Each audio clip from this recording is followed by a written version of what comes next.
যে গাছ থেকে বেগুন নিয়ে এসছে আমার শাশুড়ি মা, আমাকে নিয়ে এসছে। এখানে হচ্ছে এই ছাদ থেকে চেরি টমেটো, সাজনা, ধনিয়া পাতা, টাটকা সবজি সব।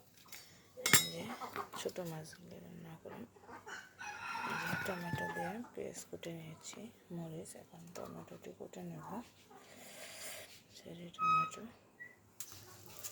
এই যে ভাত চড়াইছি, ভাত হয়ে গেলে আবার মাছ ভাজিটা করব।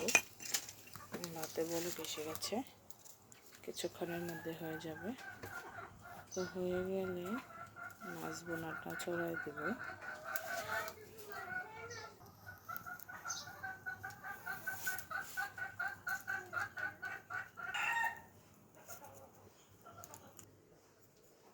পরে